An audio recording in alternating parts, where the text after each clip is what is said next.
अलैहि वसल्लम मक्का के बाजार से गुजर रहे। देखा कि बाजार में एक बूढ़ी औरत हाथ में 2 थैले लिए खड़ी थी। वो बेचारी बूढ़ी इतनी ज़ईफ और कमजोर थी कि एक थैला हाथ में उठाती थी तो दूसरा थैला जमीन पर गिर जाता था। वो बेचारी एक एक कर थैला उठाती थी और आगे जा रही थी और इसी तरह मुसलसल एक थैले को आगे रख देती थी, दोबारा से दूसरा थैला लेने वापस उसी जगह पर आती थी। सबकी नजर पड़ रही थी। वो बूढ़ी इधर उधर देख रही थी कि कोई है जो मेरा ये सामान घर तक पहुंचा दे। सामने से हमारे नबी मोहम्मद सल्लल्लाहु तआला अलैहि वसल्लम तशरीफ ला रहे थे। उस बूढ़ी औरत पर अचानक नजर पड़ गई। पास आकर उस बूढ़ी औरत के फरमाया, या उम्मा मा तफालिमा, क्या मैं थैला उठाने में मदद कर सकता हूँ? अब उस बूढ़ी माँ ने जवाब दिया कि एक थैले को तू उठा ले और एक थैले को मैं उठा लेती हूँ। नबी ने कहा, माँ रहने दे।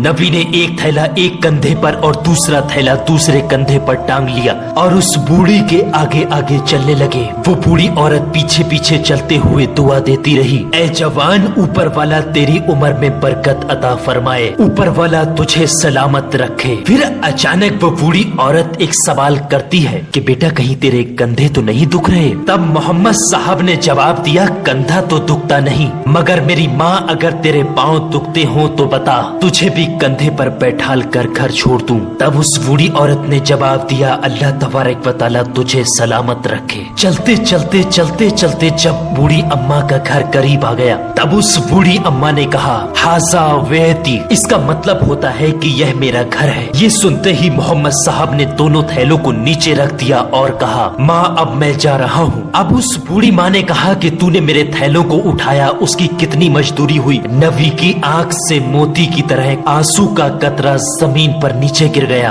और कहा कि मैंने आपको माँ कहा है, क्या कोई बेटा अपनी माँ से मजदूरी ले सकता है भला? वो बूढ़ी माँ ये सुनकर रो पड़ी, कहने लगी, ला इब्नी ला इब्नी ला इब्नी, जिसका अर्थ है ना मेरे बेटे ना मेरे बेटे नहीं लेता मजदूरी, कोई बेटा अपनी माँ से मजदूरी नहीं लेता। बूढ़ी माँ हूँ, मक्के में एक जमाने से रहती हूँ। मोहम्मद साहब वहीं ठहर गए। कहा, हाँ माँ बता तेरी क्या वसीयत है? तब बूढ़ी माँ ने कहा, देख बेटा मक्के में बहुत वक्त से रहती हूँ, बाल भी सफेद हो गए हैं मेरे। मक्का के अंदर एक आदमी निकला है मोहम्मद नाम का, उसके जाल में कभी मत फंसना, वो मियाँ बीबी के बीच में भी तोड़ डाल देता है। और बेटा सुन, वो जादूगर है, लोग उसको नजूमी कहते हैं और लोग उसको मजनून भी कहते हैं बेटा, लोग उसको दीवाना कहते हैं, उसके पास कभी मत जाना।